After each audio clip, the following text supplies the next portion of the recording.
What's going on, everyone? Jeremy here.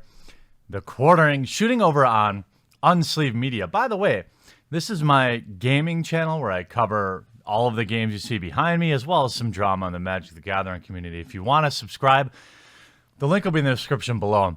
There's some good, wholesome content here normally.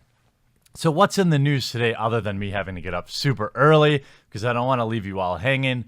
Well, our first topic is the In-N-Out Burger boycott. Yes, that's right. There's another fast food chain boycott going on, and this time you're never going to believe why. Wait for it. It was discovered that a large business chain donated money to the Republicans. That's right, folks. No more In-N-Out Burger for you. You don't want to support that crazy fascist drumpf with your burger purchases, so make sure that you avoid it. Now, as usual with any fast food boycott, I imagine the impact will be quite small. And to me, look, if you don't want to eat there, don't eat there, but don't act like businesses don't have a vested interest in the Republican Party.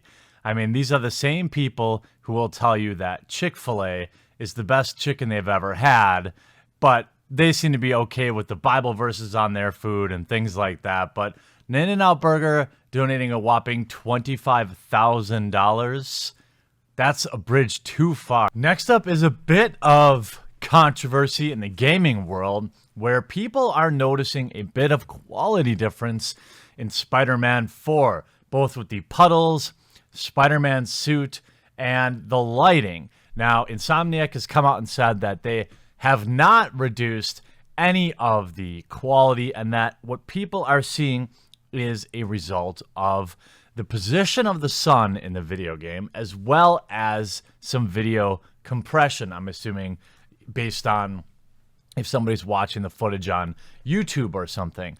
But this feels like it could be Watch Dogs all over again, where the footage people see at E3, but the footage they actually get is far worse. However, you be the judge. Let's take a look at two pictures here. Now, this is the picture, the original picture that everyone was talking about.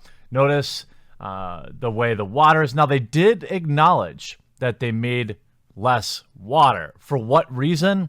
I have no idea. Maybe they're trying to save space, or it just wasn't that important. But then if you go to the new latest picture, you can see it's much lighter.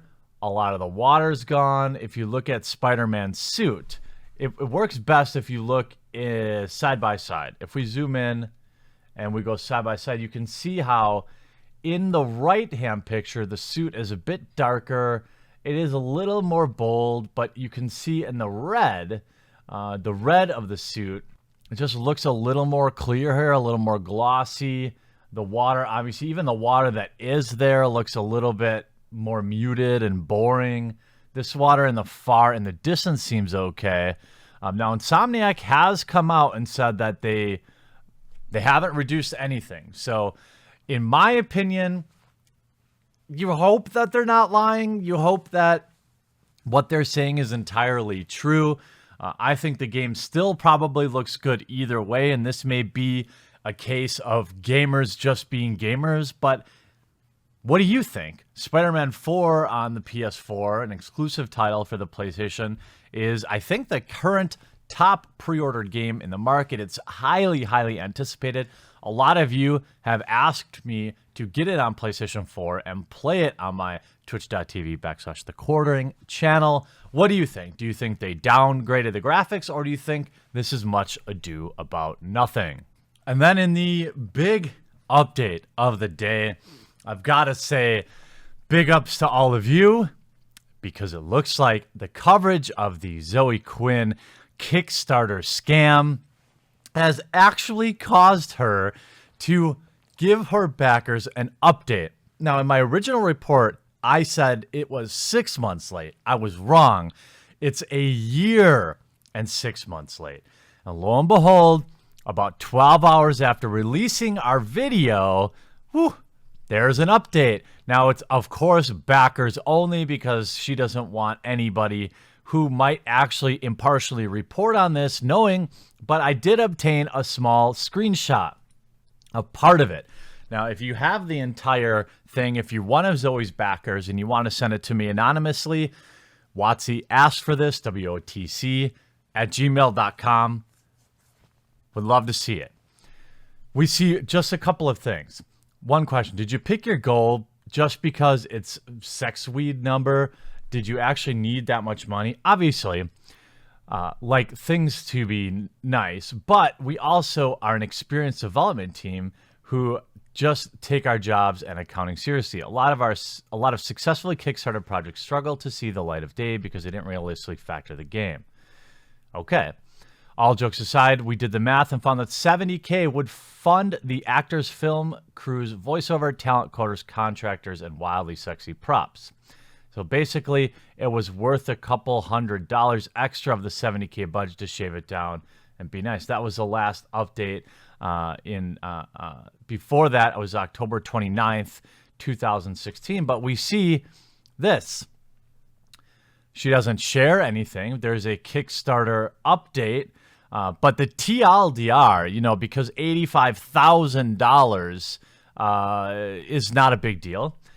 TLDR, still working on it, just slower because I ran out of money a long time ago and had to get a day job. Also, I've been working on ways to bring some assistance with finishing it. Also, don't yell at Chuck about it. Shipping the game is on me. I mean, one of the reasons it's taking longer than expected is that I kind of released a Hugo-nominated book and had a 4-month tour. But sure, bots scream at me daily. I'm just a lazy scammer. Ha ha ha ha. Okay, let me be clear. This is a lie, in my opinion. If you had, in fact, run out of money any time in the last 18 months and had actually been working on this, you would have simply asked for more money, Zoe Quinn. You've never had a problem raising money, even when you don't deliver on things like your game jam. So if you were, let's say, 80% of the way done and out of money, you know what everyone does who isn't a scammer? They just do a second round of funding and they say, hey, this is everything that we've done. We're sorry, we're over budget. Here's what we need to finish the game. We're going to do another second round of funding. I'm so sorry that we went over, but this is the way it is. That's not what you did, Zoe Quinn. You waited 18 months and for a video that had 150,000 views before you begrudgingly updated your backers. Whoever told me as a kid that if I wanted the same respect as a man, I had to work twice as hard and severely underestimated that amount. What? So she's a victim, folks. She's a victim. She's got to bring up being marginalized. She's got to bring up being this. But at least, hey, just so you know, at least she's enjoying her vacation in Tokyo. That's such a big deal. Whoa, dreadlocks. Huh. Cultural appropriation much? Just you want to make sure, And then look, hey, in case you're worried about her mental state, she posted an update later. Okay, it's time to stop being bitter about the people trying to sap my joy in bad faith and go back to appreciating the fact that I get to be too busy making cool shit. And that I love to completely goof off in Tokyo. What an awesome problem I get to have. Just like the awesome problem of this Ryokan owner telling me she had to swap out the Yakuta in my room for the big booby Yakuta. Bless her. This feels like a cultural appropriation too, Zoe. That's very interesting. So don't worry, everybody. She is enjoying her time in Tokyo. 18 months. Meh. Don't worry about it. I'm sure she's going to deliver something someday, right? And to finish with something that is neat. if you've been following, if you're a Star Wars junkie, you know that Star Wars, they have a Star Wars resort that they've been building in Disneyland. They have, I have a friend of mine that is a season pass holder to Disneyland, and he told me that you can stay there, but you can only stay there like one night right now because so many people want to get in. Well, this is going to make that list a little bit longer because the Cantina, the Disney-themed Cantina, is actually going to have booze in it. Oh, boy.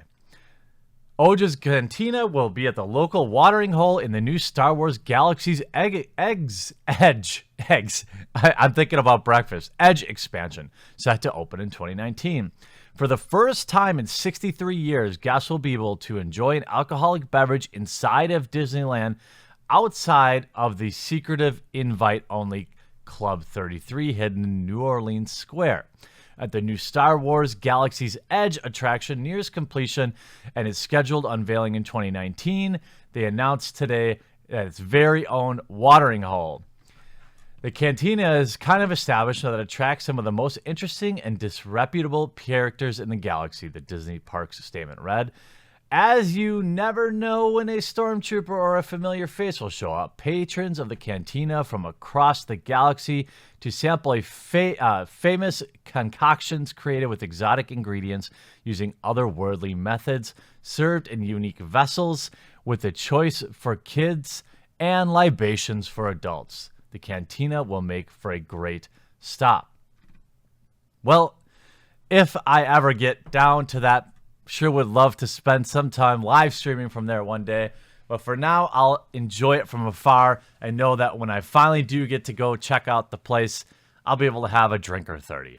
Hey, I hope you have a wonderful weekend. I want to thank you all for all of your support along the way. The channel growth has been amazing, and it's all been entirely because of all of you sharing the videos and talking about it in the comments and retweeting the tweets. I'd be nothing with all of you. Hope you enjoyed this video. We'll talk to you again real soon.